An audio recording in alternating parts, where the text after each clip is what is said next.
dans le projet Innolivant, qui est un projet en collaboration entre l'Université de Sherbrooke et le CHU. Et mon sujet de maîtrise, c'est le suivant, c'est la dynamique du collapsus respiratoire dans le cadre de la ventilation liquidienne totale. Dans un premier temps, je vais vous présenter la ventilation liquidienne et le contexte. Les ventilateurs permettent d'assister la respiration de patients qui ne peuvent pas respirer par eux-mêmes, un peu comme on a pu le voir avec les différents respirateurs dans le cadre de la pandémie du Covid. Sauf que ces derniers, c'est des ventilateurs qu'on dit mécaniques conventionnels et donc qui permettent d'assister la respiration du patient avec un gaz. Là, la ventilation liquidienne, elle permet d'oxygéner avec un liquide qui s'appelle le perfluorocarbone ou PFC, et qui a les caractéristiques d'être biocompatible, d'avoir une grande capacité de dissolution du dioxygène et du dioxyde de carbone et de l'oxygène. Mais comme on est avec un liquide qui est plutôt dense, 2000 fois plus dense que l'air et visqueux, on va devoir faire une expiration active, donc de venir drainer le liquide en dehors des poumons, à la différence d'une ventilation mécanique conventionnelle où l'expiration est passive. Donc là, sur votre droite, vous avez le respirateur Innolivant en question et qui est branché à un agneau avec un tube qui permet du coup d'insuffler et de drainer le liquide des poumons de l'agneau. Dans quel cadre on peut rencontrer la ventilation liquidienne totale? Donc il y a différentes applications. C'est en particulier pour les patients qui ont le syndrome de détresse respiratoire aiguë. Donc ça concerne par exemple les nouveau-nés, les extrêmes prématurés qui n'ont pas forcément les poumons entièrement développés. Et donc du coup, le perfluorocarbone va permettre de recruter de nouvelles zones alvéolaires. Ou encore, on parle d'autres pathologies où il va y avoir besoin d'un lavage pulmonaire. On peut également utiliser la ventilation liquidienne pour des cas d'hypothermie thérapeutique, c'est-à-dire où on vient refroidir rapidement le corps de quelqu'un qui a une crise cardiaque ou un infarctus pour préserver ses organes. L'une des problématiques de la ventilation liquidienne, c'est qu'au moment de retirer le liquide des poumons, on va rencontrer un phénomène qui s'appelle le collapsus. Donc, pour rentrer plus en détail sur la ventilation, sur le ventilateur et sa structure, donc là, on a la structure du ventilateur liquidien avec le poumon ici, et on a deux pompes, une pompe qui vient insuffler le liquide dans les poumons et une autre pompe qui vient le retirer. Et ensuite, le liquide va passer dans l'oxygénateur où il va se faire réoxygéner pour revenir et oxygéner le patient. Là, sur votre gauche, vous avez une trace en pression qui est relevée au niveau de la bouche de l'animal. Il va y avoir du coup des cycles, donc comme celui-ci, avec un cycle d'inspiration où la pression est positive et un cycle d'expiration, on va venir retirer le liquide des poumons. Donc ça, c'est un cycle normal. Et dans certains cas, il va y avoir brutalement une chute drastique de pression, donc qui va être caractéristique du collapsus. Et en fait, le problème avec cette chute de pression, c'est qu'on ne va pas pouvoir retirer tout le volume qu'on voudrait retirer des poumons pour le faire réoxygéner. Et donc, on va avoir une mauvaise oxygénation du patient.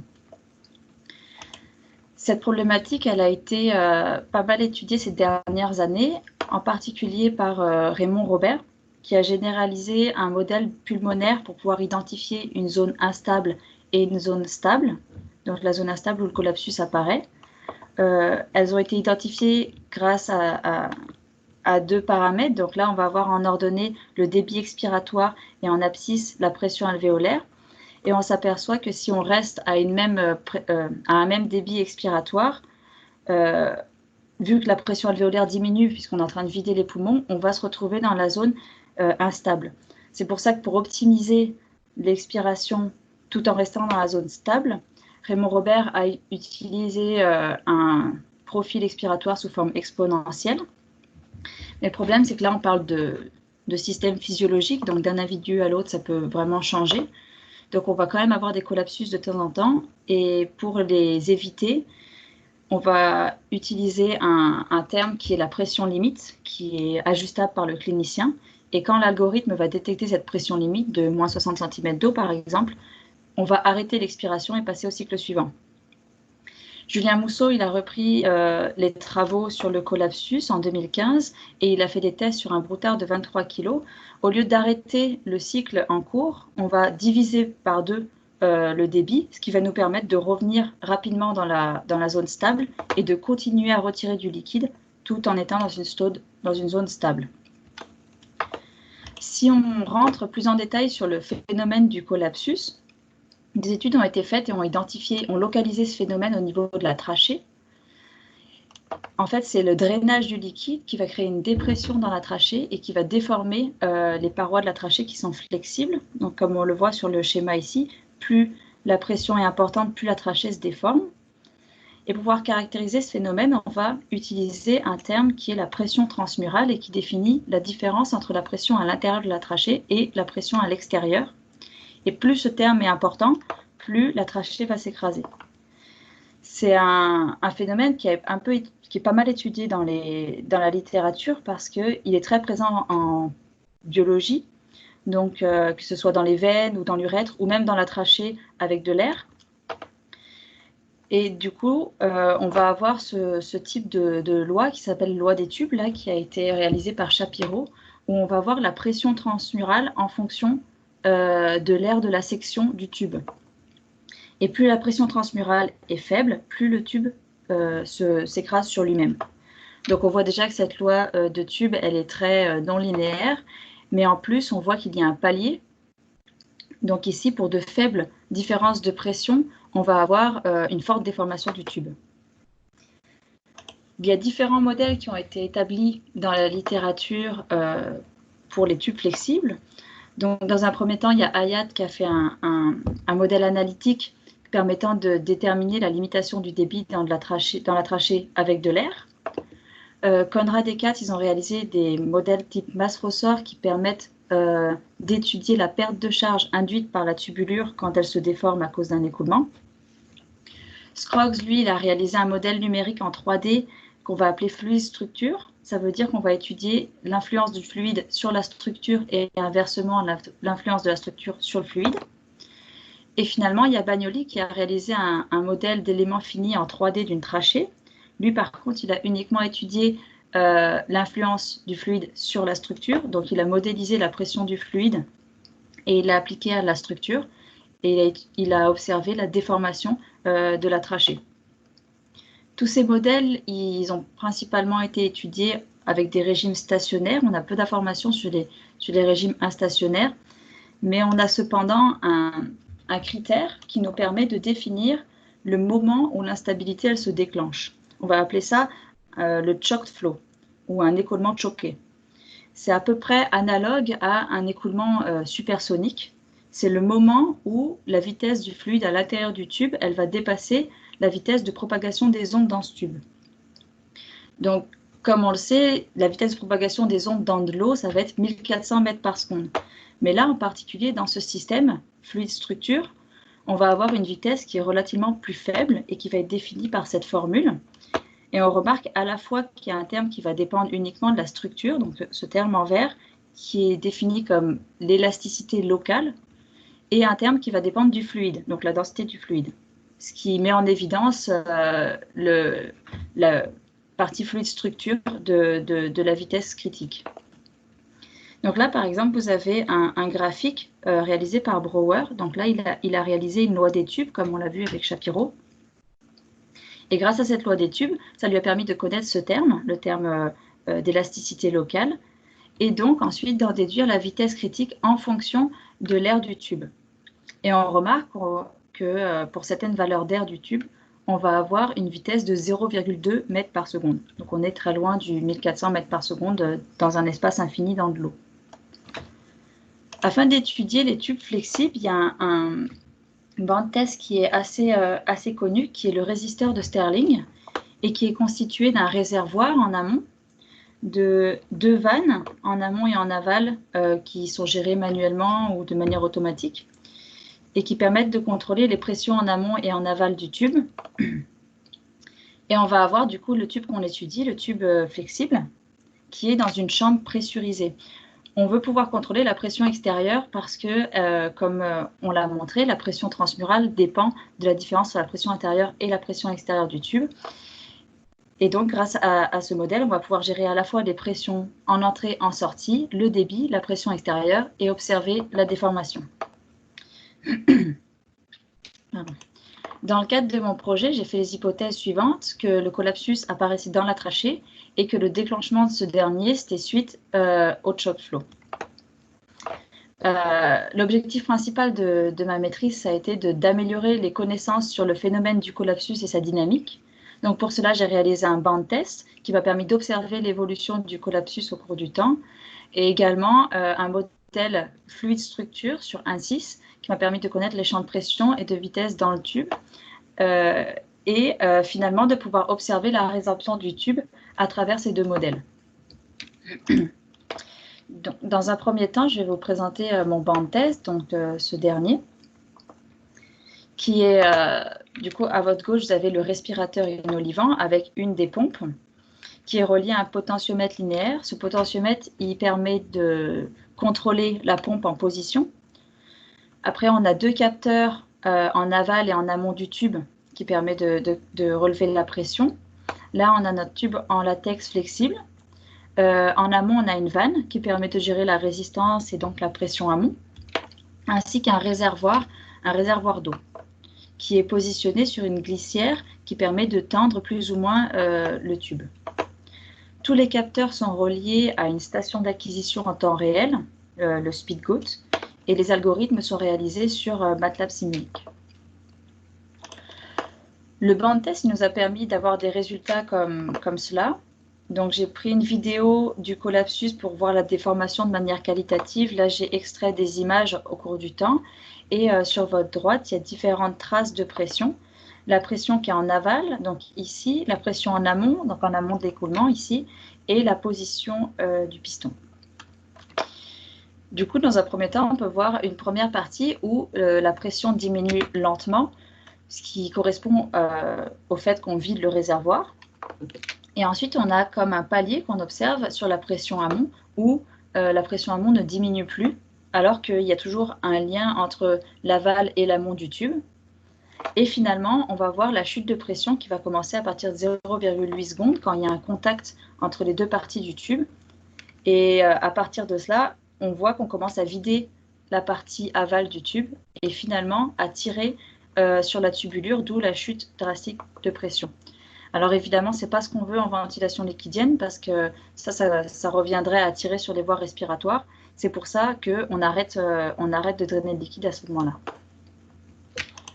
J'ai également réalisé cette même expérience pour différents débits.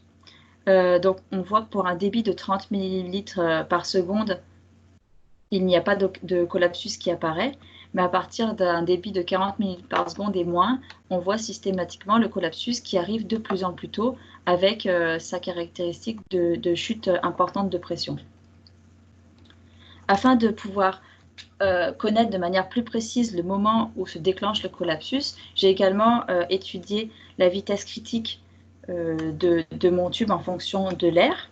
Donc pour cela, il me fallait réaliser la loi des tubes. Et pour faire ça, j'ai utilisé un modèle uniquement avec la structure, sans le fluide, en statique, sur lequel j'ai appliqué une pression, plusieurs pressions, et à chaque pression, je relevais l'air du tube, l'air la plus faible, ce qui m'a permis de réaliser ma loi des tubes et ainsi de trouver ma vitesse en fonction de l'air du tube. J'ai également tracé la source graphique, la vitesse du fluide pour différents débits en fonction de l'air. Et on voit une zone instable, donc pour des débits de 20 ml ou 40 ml, on voit qu'il y a une partie qui est potentiellement instable, contrairement pour 20 ml où il est totalement dans la zone de stabilité.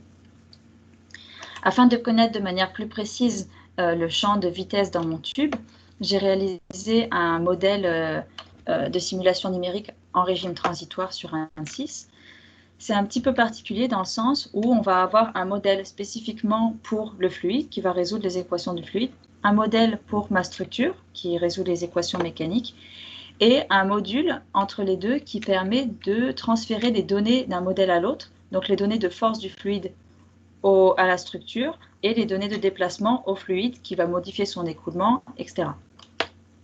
Ce module de couplage, il permet de gérer l'interface, donc les différents maillages, mais également les différentes données à transférer.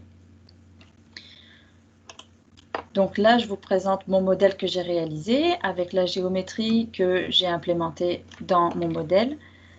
Et comme je l'ai dit, c'est un couplage, donc on va appeler two-way, c'est-à-dire que les données vont passer à la fois du fluide à la structure et inversement.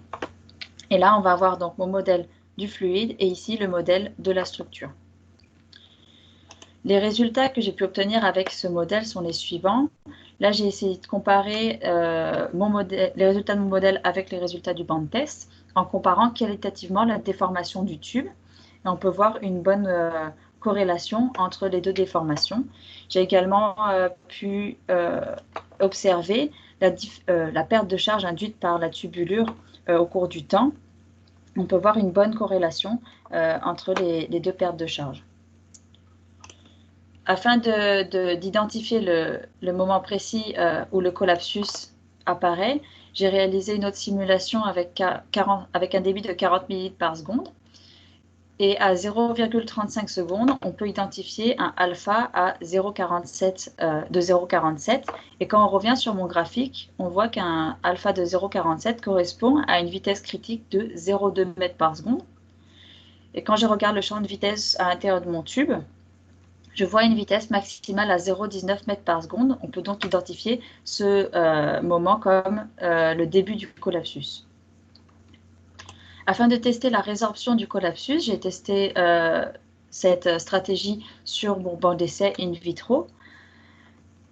Donc pour ce faire, j'ai donné une condition limite comme on peut le faire dans le respirateur inolivant, c'est-à-dire une pression à laquelle on divise le débit. Ici, c'était à moins 30 cm d'eau. On va diviser par 3 le débit. Et on remarque qu'effectivement, il y a la résorption du collapsus en à peu près 1 seconde. On retourne dans un régime stable et on peut continuer à retirer du liquide dans le régime stable. J'ai réalisé la même expérience avec mon modèle numérique. Donc là, sur votre gauche, on remarque que si on laisse un débit de 40 ml par seconde, le tube continue de s'écraser. Et effectivement, si on compare là en orange la vitesse du fluide et là en bleu la vitesse critique, on voit que la vitesse du fluide est supérieure à la vitesse critique. Par contre, si on vient diviser par 2 à 0,55 secondes le débit, on voit que la tubulure se rouvre et effectivement, quand on compare les signaux, la vitesse du fluide devient inférieure à la vitesse critique. Soit pour résumer, si on reprend notre graphique du début, on avait un débit de 40 ml par seconde. À cause de l'écoulement, il y a une perte de pression dans le tube qui a déformé le tube et diminué notre alpha. On est passé dans une zone d'instabilité et en divisant le débit par 2, on est retourné dans une zone stable. Pour conclure, on a pu identifier le déclenchement du collapsus au moment du choked flow et montrer qu'il arrive avant la chute de pression qu'on observe dans les signaux en ventilation liquidienne. Et on a également pu réaliser 2 outils qui nous permettent de reproduire le collapsus. Le premier numérique en 3 dimensions, two-way et avec des grandes déformations, qui nous permet d'observer l'évolution du collapsus ainsi que sa résorption et finalement de tester différents profils de débit par la suite. Et également un modèle in vitro qui nous permet à la fois de valider les stratégies qu'on aura élaborées avec notre modèle numérique, mais aussi de tester inolivant sur ce modèle pour voir si les stratégies fonctionnent face au collapsus. Voilà, j'ai terminé. Merci de votre attention. Est-ce que vous avez des questions ?